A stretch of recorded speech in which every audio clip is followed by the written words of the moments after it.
Here we have a Grand Seiko Spring Drive GMT from the Sport Collection. And I'll be honest, I think this is an excellent model. It is one of Grand Seiko's best sport designs, in my opinion. And outside of some shocking, uncharacteristically poor dial details, this one is as good as it gets from Grand Seiko. Now, I'll go into detail about both things I mentioned, why this is one of their best sport designs, and what exactly Grand Seiko missed on with the dial that is frankly terrible to see at this price, as much as that pains me to say. But first, a quick shout out to Exquisite Timepieces. I've worked with Exquisite in filming amazing watches for years. I personally bought watches from them many times. I've bought Omega, Oris, Longines. They are truly one of the good guys in the watch market, and I recommend them. Exquisite is a family-owned AD. They carry over 60 brands, everything from Seiko to Nomos to Omega and Breguet. So if you are shopping Grand Seiko, reach out. I've placed links below. Now let's start with why this watch is so dang good, and then we'll get to the negative elements. First, this is a classic Seiko design when it comes to the sport recipe. We see a rotund case, lovely finishing, very curvaceous, very original when it comes to the design. The crown is down at the 4 o'clock position, and for whatever reason, I think there are a few factors that come to play. This large size, 44 millimeters, is so comfortable on the wrist. It works on almost any wrist size. You might be thinking, no way, Bruce. But I'm telling you, if you get a chance to try this on, you'll be surprised at how comfortable and how wearable the Spring Drive GMT is. Now, this has a great movement within the Spring Drive caliber. This has a true GMT complication, and you can bump the hour hand or the local hand forward or backward without interrupting the timekeeping. And you can do that, to cross time zones if you travel, or to adjust for daylight savings time, or to quickly change the date at the end of an irregular month. I think the true GMT complication is the most practical complication of the more common ones on the market. So I absolutely love seeing it here. This movement is anti-magnetic, it's insanely accurate, and it carries my favorite complication. So again, I'm a big fan. Now, the Lume is also excellent, just like we expect to see from this brand. And Grand Seiko has also placed a new and improved sport clasp for just some added adjustability that the previous generation did not have. So you will notice multiple anchoring points along this curved clasp. It's nice and thin. I like to see it here, but we do not have quick adjust when it comes to making the positional changes. You will need a spring bar tool to make these position changes. So there is some room for improvement, but Grand Seiko is definitely going in the right direction with this sport clasp. The last thing that I think is so dang good with this design is the color play, the dial texture. It is rare to see this shade of green and this dial texture on the market, especially at this price of $6,200. You really don't see it outside of Grand Seiko. So I think there's a lot going for this watch. It has originality, it has beauty, it has accuracy, it has comfort, and it's eye-catching.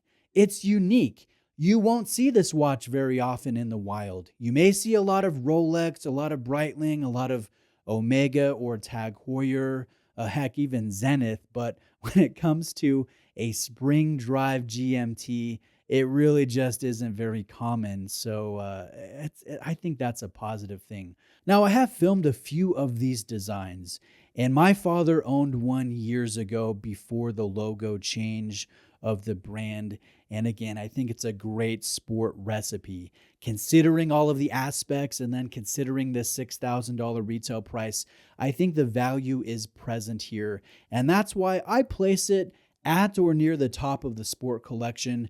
There may be specific models that are better in certain elements or areas, or more expensive models in the sport collection, but I think it's the Spring Drive GMT that presents the most value or bang for buck.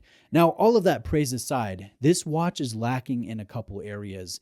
And again, there is some shocking QC issues on this specific example. We'll get to that in just a minute. The first thing that I think this needs help with is better ARC. I think anti-reflective coatings make a massive difference on a watch, especially one with as pretty of a dial as this one has. I don't care if it's on the sapphire bezel cover, but it definitely should be improved on the main crystal. The reflections on this one get a bit distracting, especially if you're outside in natural light. Now, another point that collectors bring up when it comes to critiques of Grand Seiko is the bracelet. And this just doesn't feel as solid as a Swiss or German-made luxury bracelet, and that's true. Grand Seiko designs some flex, some give into the bracelet because they think it makes the watch more comfortable, more wearable, and it doesn't impede the function of the bracelet. Will they ever change that philosophy? They might a little bit, but I wouldn't expect to see bulletproof bracelets from them in the future. So I don't consider this quality of bracelet a deal breaker, but I would like to bring up the point, this is different from Rolex and Omega and Breitling, etc. I'm used to Seiko and Grand Seiko. I get the design philosophy, but if you're new to the brand, it might be something that bothers you. So that all aside, let's get to the shockingly bad part about this example. And you may have already spotted it. As I've talked about this piece, I know a lot of you have eagle eyes for detail, but take a look at the hands and the markers. You will see some rough edges, some imperfections, perhaps some dust, some gunk, some scuff on the dial. And I confirm that this is not reflections. This isn't a trick of a camera angle or dust on a crystal or a camera lens. This example has a few rough elements that you notice under magnification, and it's mostly the edge of the hour hand and also the 2, the 5, and the 7 hour markers, especially that 7 o'clock hour marker. And there's also some paint bubbling on the power reserve indicator. All of this is not good. And I think it's fairly common to see some of these elements with other brands, even at this luxury price of about $6,000, but it is extremely rare to see it from Grand Seiko. They pride themselves on out of this world dial work and detail work. So I don't expect it to pop up like this very often, but it does go to show that sometimes duds make it past QC, even with amazing brands that excel at attention to detail like Grand Seiko.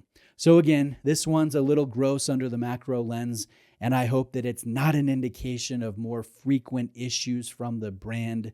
But I have seen occasional disappointing QC from almost every watch brand.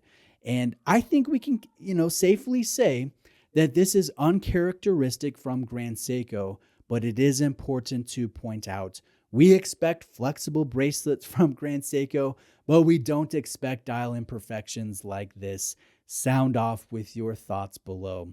If you enjoyed this look at the SBGE295, let me know by liking and subscribing. Those two little things make such a huge difference to my channel visibility and my future success. So please help me out if you enjoyed this content, and I promise to keep it coming. Lastly, links to my recommended Grand Seiko authorized dealer exquisite timepieces are below. If you are shopping a watch they carry, reach out to my own sales guy, Joe, and feel free to tell him that Bruce sent you.